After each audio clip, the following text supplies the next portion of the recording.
Hi, boys and girls. I'm the reading teacher. When you were little, did you ask a lot of questions?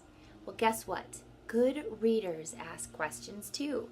And good readers don't just ask questions while they're reading. Good readers ask questions before they read, while they're reading, and even after they finished reading. Today, I'm going to model that strategy of how good readers ask questions. And we're going to look at this story called Time to Sleep. This book was written by Steve Jenkins and Robin Page. Now, I told you that good readers think about things and wonder about things before they even open the book. Already, I'm wondering, is this story going to be fiction or nonfiction? After all, our authors write them for different reasons, don't they? If this is a nonfiction book, we're going to learn some things. If this is a fiction story, we're going to listen to a great story and have a great character and listen to a problem and a solution. So I'm guessing, because of the illustration on the front cover and the title, that maybe it's fiction. Let's find out. Time to sleep. Like you, animals need to sleep, but they get their rest in lots of different ways. There are animals that sleep during the day, and others that snooze after the sun goes down. A few just take short naps, but some may be awake for only a few hours a day. There are animals that lie down to sleep and creatures that doze while standing, hanging upside down, floating in the water, even flying. All right, my thinking has changed.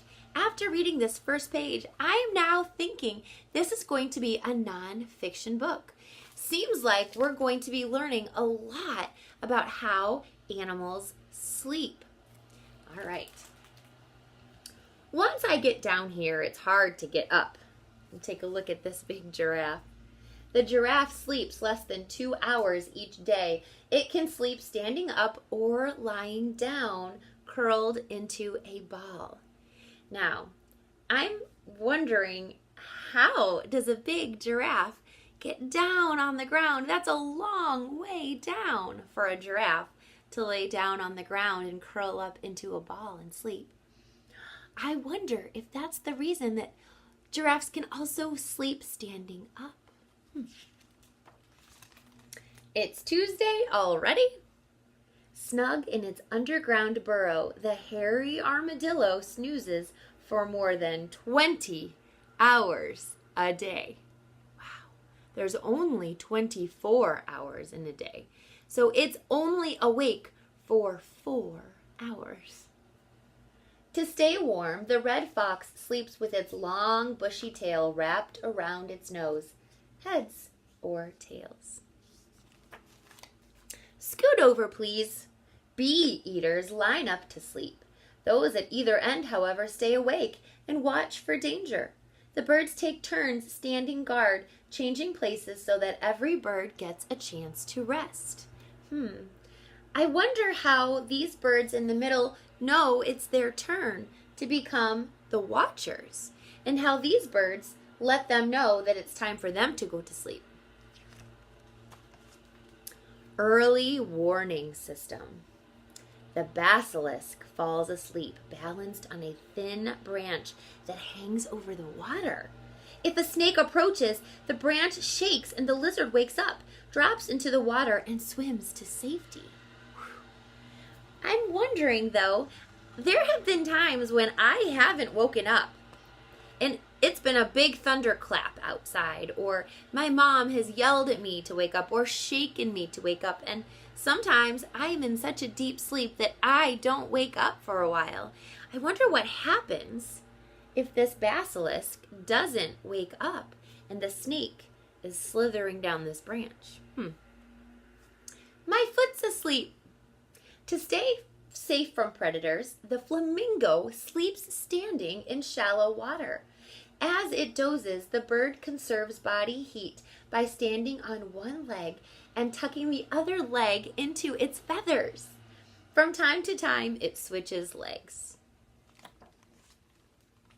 A slimy sleeping bag. Each night, the parrotfish produces a mucus cocoon that surrounds its body.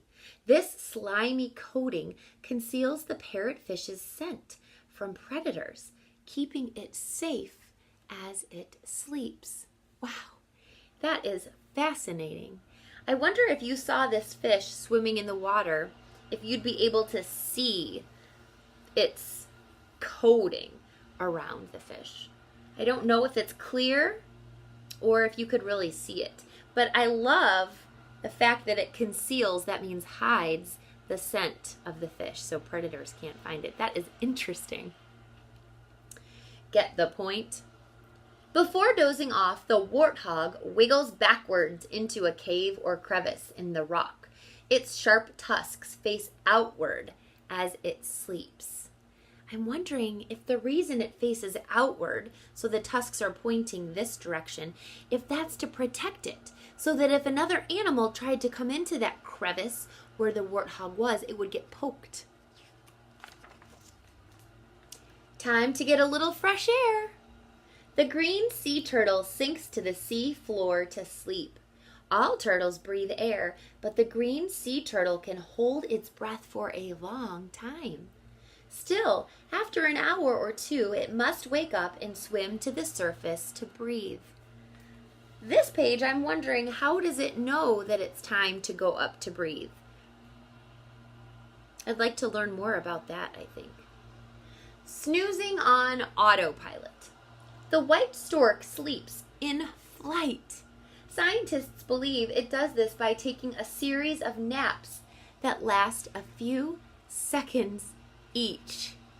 Wow, that would be interesting to know more about. Don't touch. When autumn arrives, the European hedgehog crawls into its burrow and wraps itself into a spiky ball. There it falls into an especially deep sleep called hibernation that will last for months. Brr. The wood frog passes the winter resting on the forest floor. There, in an unusual form of hibernation, it freezes solid, turning into what looks like a lumpy green ice cube covered with frost. It will thaw in the spring. I wonder if I've ever been walking through a forest in the winter and come across a frozen wood frog and not even known it. Sleeping or just holding on. Long-horned bees hang motionless through the night, holding tight to a twig or leaf. It's not known if bees actually sleep.